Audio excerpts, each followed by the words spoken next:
I would now like to welcome our worthy chief guest, Honorable Chief Minister of Haryana, Shri Nayak Singh Saini ji, to address the gathering.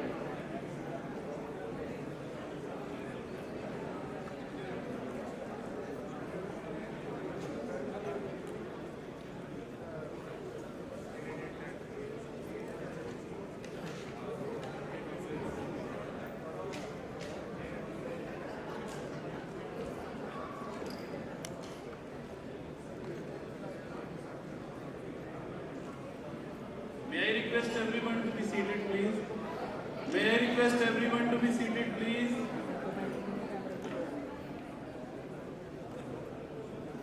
Thank you. भाई हिलाना है सही में अभी बच्चों की जो मेन पॉइंट है ना इसलिए मैं स्पेशली बोल रहा हूँ कल से इस समिट ये 2026 में आप लोग इससे पार्टिसिपेट यहाँ कर रहे हैं। एक बैटरी मेरी और थी अरे ये खुशी की बात है कि ये नहीं जान दूसरी आई चेक कर लो एक बार अपनी गेट में कौन चंडीगढ़ योग इसका ये मेरा ही इस कार्यक्रम में लगभग हमारे जो पार्टिसिपेट्स हैं 1000 के करीब में हमारे पार्टिसिपेट्स ने इसमें हिस्सा लिया है।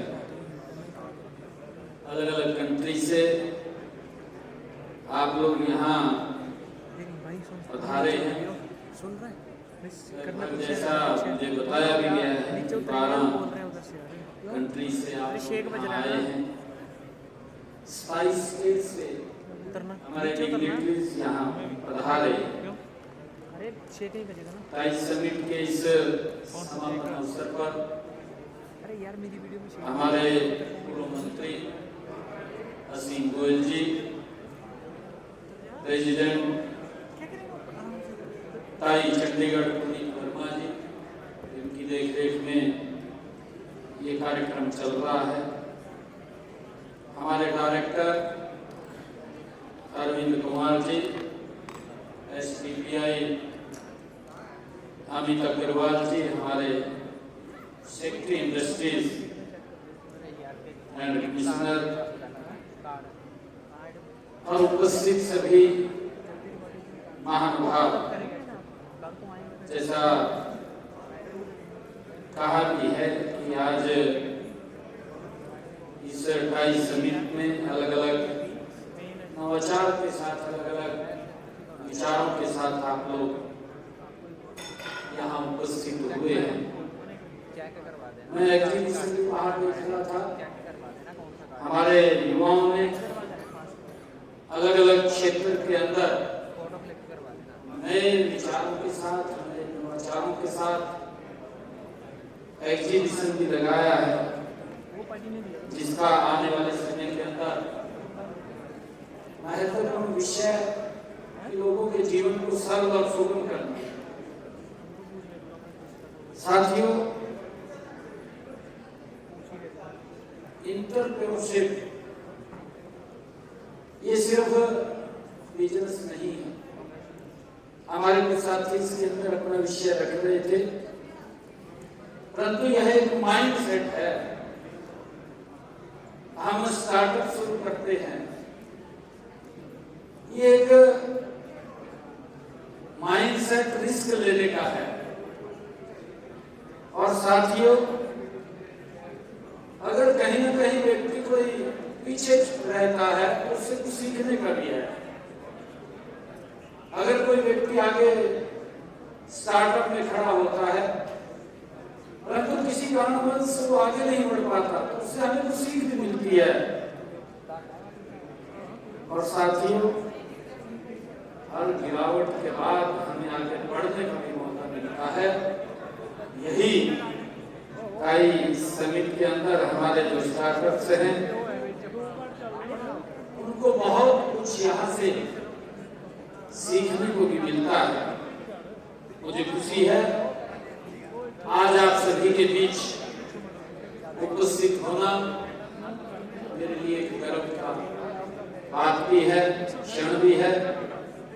साथियों, यह सम्मेलन हमारे युवाओं में एक नई ऊर्जा और संकल्प से ये भरा हुआ सम्मेलन है। मुझे इस बात का ये खुशी भी है कि देश के हमारे यशस्वी प्रधानमंत्री आदरणीय नरेंद्र मोदी जी, जिन्होंने एक संकल्प लिया है विकसित भारत 2047, उस संकल्प को साकार करने की दिशा में साथियों ये एक महत्वपूर्ण कदम है। मैं इसके लिए हमारे पुनीत जी वर्मा जी को उनको बधाई भी देता हूँ, आप सबको शुभकामनाएं भी देता हूँ। साथियों, इस शानदार आयोजन के लिए मैं टाई चंडीगढ़ और उनके पूरे पदाधिकारियों को मैं बहुत बहुत बधाई और शुभकामनाएं भी देता हूँ और इसकी भरपूर सराहना भी करता हूँ। साथियों, जैसा मैंने कहा भी है कि ये सम्मेलन ये विचारों, नवाचारों और संभावनाओं का एक संगम भी है। और साथियों, ये विगुण हैं जिनके बलबूते भारत की प्रतिभा वैश्विक मंच पर एक अलग पहचान बना रही है। साथियों, इस सम्मेलन की जो थीम है वो थीम भी इंडिजिनस इनोवेशन और ग्लोबल इम्पैक्ट, स्वदेशी नवाचार का वैश्विक ये प्रभाव वर्तमान समय की सबसे बड़ी ये आवश्यकता भी है। साथियों, और भविष्य की दिशा भी ये हमें दिखाती है। साथियों, सब जानते हैं कि आज भारत केवल उपभोक्ता नहीं है बल्कि उत्पादन करता भी बन रहा है। साथियों, हम आयात करने वाले देश से निर्यात करने वाले देशों की ओर लगातार अनुकरण करने वाली अर्थव्यवस्था से हम नवाचार करने वाली अर्थव्यवस्था की ओर तेजी से अग्रसर हो रहे हैं।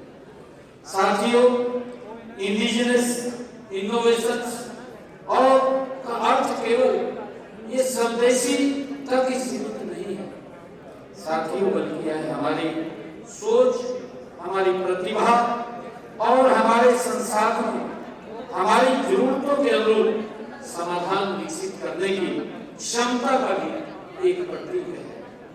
साथियों, मुझे खुशी है कि जब यह नवाचार वैश्विक स्तर पर प्रभाव डालता है तो ग्लोबल इम्पैक्ट बनता है।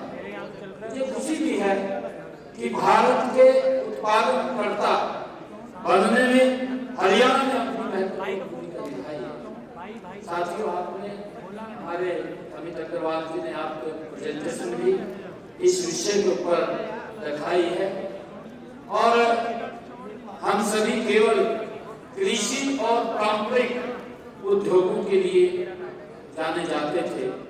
साथियों, आज हम नवाचार, स्टार्टअप और तकनीकी प्रगति का भी उभरता हुआ हरियाणा एक केंद्र बन रहा है। साथियों, हमने इस दिशा में हमारी सरकार ने लगातार 2014 के बाद कई ठोस कदम इसको आगे बढ़ाने के लिए उठाए।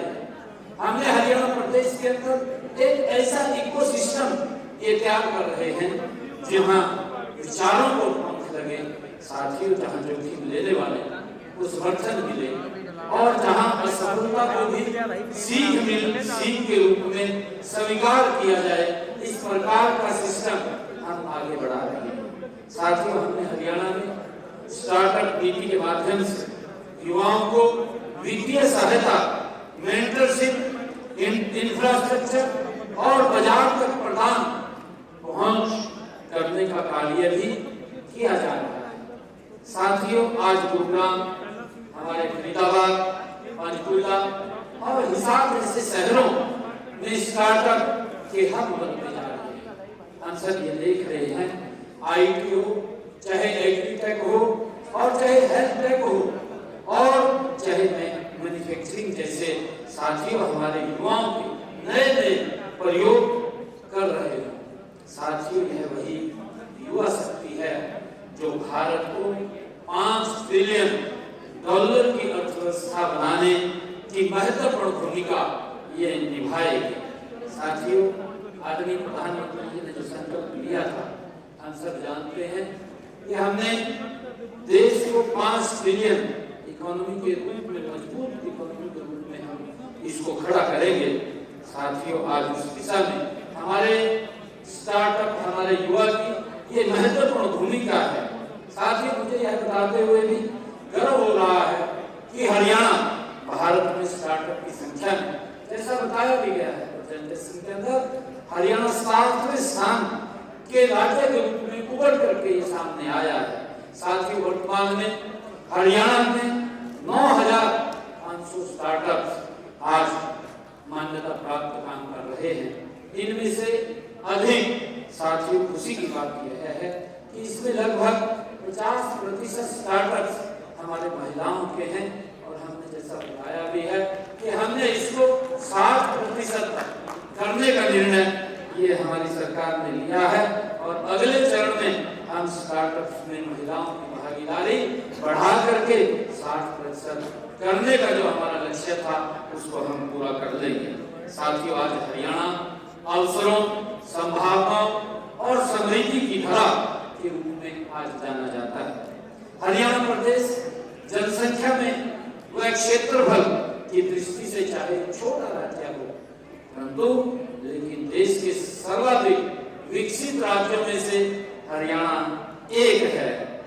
साथियों, हरियाणा में 14 जिले व लगभग 57% क्षेत्र हमारा NCR क्षेत्र में पड़ता है, जो कि व्यापार और उपभोक्ता ये प्रमुख केंद्र भी है।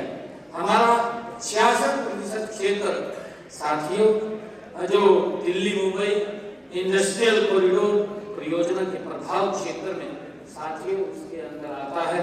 और हरियाणा में चाहे हवाई मार्ग, रेलवे की कनेक्टिविटी, चाहे सड़कों का बेहतर इंफ्रास्ट्रक्चर, साथियों, आज प्रदेश को ऐसा कोई जिला हमारा नहीं बचा है जहां पर हमारा राष्ट्रीय राजमार्ग से हमारा कोई जिला न जुड़ा हो। 4 लाइनिंग रोड, एक्सप्रेस वे, और हरियाणा के किसी भी कोने से अगर आप दिल्ली तक जाएंगे तो लगभग रोड से आपको 3.5-4 घंटे के अंदर आप वहां पहुंच जाएंगे। साथियों, हरियाणा भारत के निर्यात में योगदान देने वाला ये प्रमुख राज्य भी है। इसमें हमारी औद्योगिक, साथियों, शक्ति ये स्पष्ट होती है कि हमने 23-24 2,75,000 करोड़ रुपए का, साथियों, निर्यात, इतने मूल्य का निर्यात भी हमने किया है। साथियों, हम ये भी जानते हैं कि आज देश में, प्रदेश में फूड प्रोसेसिंग इंडस्ट्री बड़ी तेजी से आज बढ़ रही है, और हरियाणा में भी लगभग 2,500 फूड प्रोसेसिंग यूनिट लग चुकी हैं। यह संख्या अभी बहुत कम है साथियों, क्योंकि इस इंडस्ट्री के लिए हरियाणा में अपार संभावनाएं आज निहित हैं। यहाँ उपस्थित हमारे उद्योगपतियों व निवेशकों से मैं आप लोगों से अनुरोध भी करता हूँ कि इसमें आप निवेश कर सकते हैं, इसमें आप आगे बढ़ सकते हैं। हम एकीकृत मिनी फूड पार्क योजना पर भी हमारी सरकार ध्यान केंद्रित कर रही है। साथियों, इसके तहत परियोजना लागत पर 50% की दर से पूंजी निवेश सब्सिडी भी प्रदान की जा रही है, और यह सब्सिडी, साथियों, C और D श्रेणी के हमारे ब्लॉक में 10 करोड़ रुपए तक ये दी जाती है, और आप इस योजना का लाभ भी उठा सकते हैं। जैसा अभी बताया भी है कि हमारी जो नई इंडस्ट्रियल पॉलिसी आ रही है उसके अंदर हम बहुत सारा इंसेंटिव और सब्सिडीज दे रहे हैं, जिसका आप लाभ उठा सकते हैं। साथियों, प्रदेश के हर क्षेत्र में हम इंडस्ट्रियल विकास और सुनिश्चित करने के लिए ब्लॉक स्तर पर लघु व मध्यम उद्योगों के क्लस्टर भी स्थापित किए जा रहे हैं। हमारी 1 ब्लॉक 1 प्रोडक्ट नीति के तहत हर ब्लॉक में एक उत्पाद को बढ़ावा भी दिया जा रहा है। साथियों, इनमें भी हम अपने उद्योग के अनुकूल उत्पादन चयन कर सकते हैं। आप जानते हैं कि इस समय आज इलेक्ट्रिक वाहनों का युग है।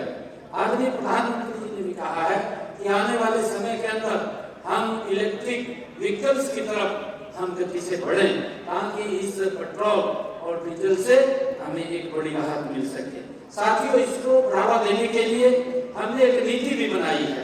इसके तहत हमने कई प्रकार की प्रोत्साहन सुविधाएं भी हमारी सरकार दे रही है। हमने रोहतक में ईवी पार्क स्थापित करने की योजना हमने बनाई है और इसमें भी हमारा सहयोग आप लोग कर सकते हैं। साथ ही मैं आपका ध्यान एक और बड़े सेक्टर की तरफ ये दिलाना भी चाहूंगा कि यह लॉजिस्टिक सेक्टर है और इस क्षेत्र के अंदर हरियाणा देश में तीसरे स्थान पर तथा उत्तर भारत में ये पहले स्थान पर है। जैसा कि मैंने पहले भी आप लोगों को बताया है कि हमारा 57% क्षेत्र राष्ट्रीय राजधानी के साथ वो जुड़ा हुआ है। हम अपने इस पूरे क्षेत्र को लॉजिस्टिक हब के रूप में विकसित कर रहे हैं। साथियों, आप अपनी सुविधा के अनुसार कहीं भी इस नए क्षेत्र में आप निवेश कर सकते हैं। साथियों, मैं ये भी बताना चाहूंगा कि HSIIBC व निजी निवेशकों द्वारा विकसित औद्योगिक संपदाओं व पार्कों में भूमि की खरीद व पट्टे पर लेने पर स्टाम्प शुल्क में बड़ी छूट दी जाती है तथा इसके तहत हमारे जो D श्रेणी के ब्लॉक में 7%, C श्रेणी के ब्लॉक में ये 75% तक तथा A व B श्रेणी के ब्लॉक में ये 50% तक छूट देने का प्रावधान हमने किया है। साथियों, हमने हरियाणा एंटरप्राइज प्रमोशन सेंटर की भी स्थापना हमने की है और इसके तहत उद्योगों में साथियों उद्यमों को तेज और डिजिटल औद्योगिक मंजूरी देने के लिए सिंगल रूफ क्लियरेंस सिस्टम हमने शुरू किया है और वर्तमान में इसके लिए एकल ऑनलाइन पोर्टल के माध्यम से हमने 200 से अधिक साथियों ऑनलाइन सेवाएं भी हम प्रदान कर रहे हैं। व्यापार करने में आसानी बढ़ाने के लिए हमने 48 विभागों में 1100 से अधिक अनुपालनों के नियमांकों को बोझ को भी हमने कम किया है।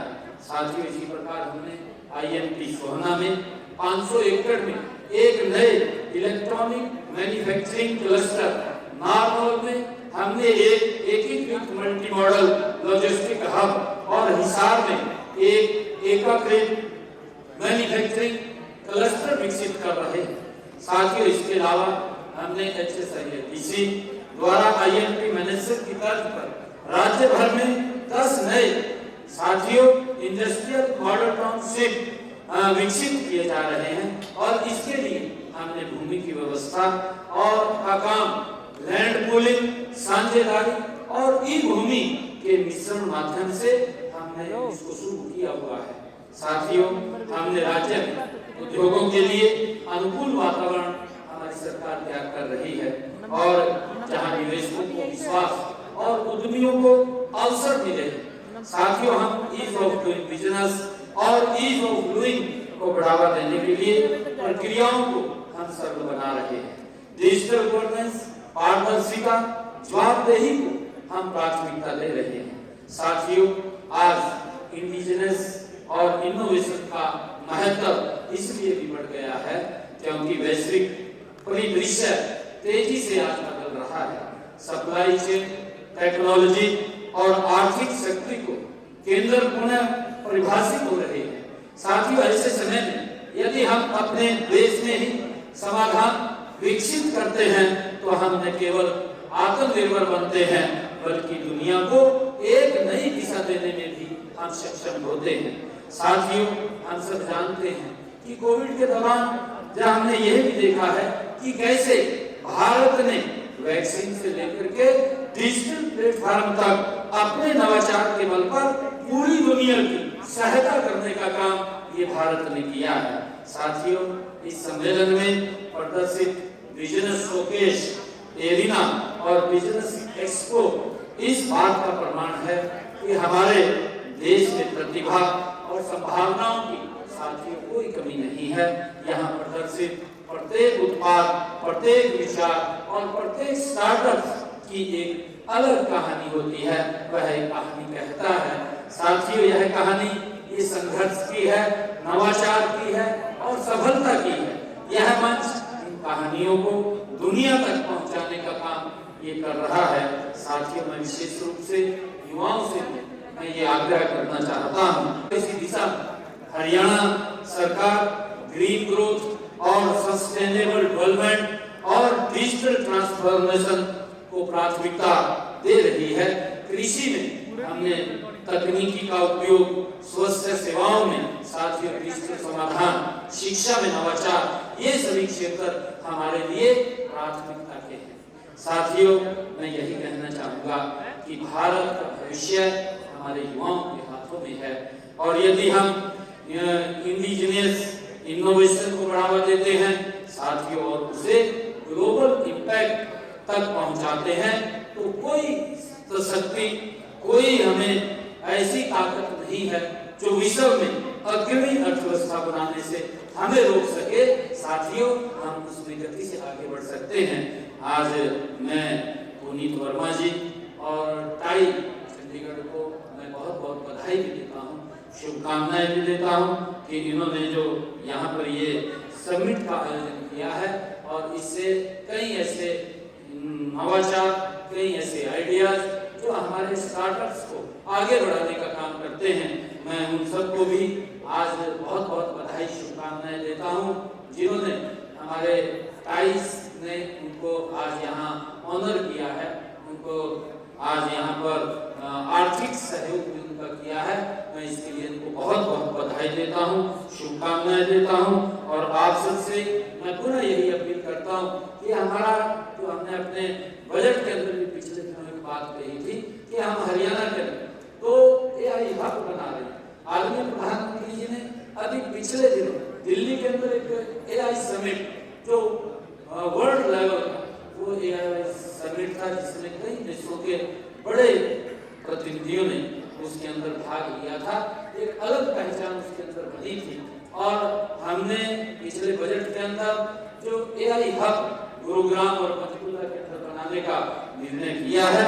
मैं आप लोगों से आग्रह भी करूंगा कि आइए, आप लोगों को हम हर वातावरण अनुकूल देने का काम हमारी सरकार करेगी और आप लोगों को आगे बढ़ाने का काम हमारी सरकार करेगी ताकि ये जो AI हब हैं और आने वाले समय के अंदर हमारे युवाओं को इसका एक बड़ा लाभ मिले।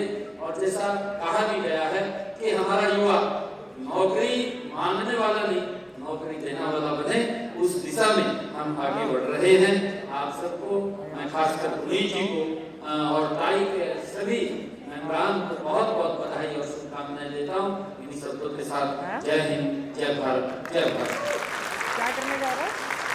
मैं भी शब्दों के साथ रिक्वेस्ट करना चाहूँगी CM sir to please stay back. It's a humble request to sir to please kindly stay back because we want our team members to felicitate you. I would like to request Mr. Puneet Verma to please kindly come up on the stage and आपके अपने कीमती समय के लिए और आपके अपने कीमती विचारों के लिए हम आपके बहुत बहुत आभारी हैं। मैं अपनी टीम से रिक्वेस्ट करना चाहूँगी कि एक बार जोरदार तालियां बजाने के लिए। Come on everyone.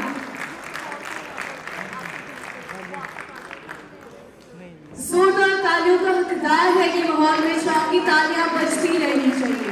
Come on everyone, please put your hands together.